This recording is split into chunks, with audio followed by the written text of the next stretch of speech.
Exit ಪೋಲ್ಗೆ ಸಂಬಂಧಪಟ್ಟಂತೆ ಸಚಿವ KN. Rajanna ಕೂಡ ಗರಂ ಆಗಿದ್ದಾರೆ. ಎಲ್ಲ ಎಕ್ಸಿಟ್ ಪೋಲ್ಗಳು ಕೂಡ ಮೋದಿ ಪ್ರೇರಿತ ಎಕ್ಸಿಟ್ ಪೋಲ್ಗಳಿವೆಲ್ಲವೂ ಕೂಡ ಯಾವ ಎಕ್ಸಿಟ್ ಪೋಲ್ಗಳಿಗೂ ಕೂಡ ನೈಜತೆ ಇಲ್ಲ, ನೈಜತೆಯನ್ನು ಪ್ರೆಸೆಂಟ್ ಮಾಡ್ತಕ್ಕಂಥ ಶಕ್ತಿ ಕೂಡ ಇವುಗಳಿಗಿಲ್ಲ. ನಂಬರ್ ಆದರೂ ಹೇಳಬೇಕು, ಎಷ್ಟು ಜನ ಮಾತನಾಡಿಸಿದ್ರಂತಾದರೂ ಹೇಳಬೇಕು, ಯಾವ್ಯಾವ ಲೋಕಸಭಾ ಕ್ಷೇತ್ರಗಳು ಎಷ್ಟು ಲಕ್ಷ ಜನಗಳಂತಾದರೂ ಹೇಳಬೇಕು. ಏನನ್ನು ಹೇಳದೆ 50,000, 60,000, 1 ಲಕ್ಷ 2 ಲಕ್ಷ ಜನನ ಇಡೀ ದೇಶದಲ್ಲಿ ಮಾತಾಡಿಸಿ 70 ಕೋಟಿ ಜನಗಳ ಮನಸ್ಸಲ್ಲಿ ಏನಿತ್ತು ಅಂತ ಹೇಳಿಕೊಟ್ಟಿದ್ದಾರಲ್ಲ, ಇದು ಯಾವ ರೀತಿ ಇದು ಹೇಳ್ರಪ್ಪ, ನಮ್ಗೆ ಅರ್ಥ ಆಗ್ತಾ ಇಲ್ಲ. ಇದು ಒಬ್ಬರು 3 ಲಕ್ಷ ಮಾತಾಡಿಸಿದ್ದಾರೆ, ಒಬ್ಬರು 60,000, ಒಬ್ಬರು 2 ಲಕ್ಷ ಜನ, ಸುಮಾರು 70 ಕೋಟಿಯಷ್ಟು ಜನ ಓಟ್ ಹಾಕಿದ್ದಾರೆ.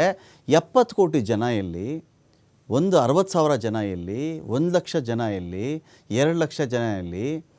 ಈ ನೀವು ಇಡೀ 60,000 ವೋಟರ್ಸ್ನ ಒಂದು ಕ್ಷೇತ್ರ ಕನ್ಸಿಡರ್ ಮಾಡಿದ್ರೂ ಸಾಧ್ಯ ಇಲ್ಲ. ಒಂದು ಕ್ಷೇತ್ರದಲ್ಲಿ 18 ಲಕ್ಷ ಜನ ವೋಟರ್ಸ್ ಇರ್ತಾರೆ, ಅಂಥದ್ರಲ್ಲಿ 2 ಲಕ್ಷ ಜನ ಮಾತಾಡ್ಸಿದ್ದೀನಿ ಅಂತ ಇಡೀ ದೇಶಕ್ಕೆ ಅಪ್ಲೈ ಮಾಡಿ ಹೇಳ್ತಾರಲ್ಲ, ಇದು ಯಾವ ಥರದ ಸರ್ವೆ ಹೇಳ್ರಪ್ಪ ಅಂಥೇಳಿ ಕೇಳಿದ್ದಾರೆ. ಕರ್ನಾಟಕದಲ್ಲಿ ನಾವು 15ಕ್ಕಿಂತ ಹೆಚ್ಚಿನ ಸ್ಥಾನ ಗೆಲ್ತೀವಿ ಅಂಥೇಳಿ ಸಚಿವ ಕೆ.ಎನ್. ರಾಜಣ್ಣ ಹೇಳಿದ್ದಾರೆ. Exit poll, already my leader has already expressed, it is a Modi poll. You see, that's why we all stand by this statement only.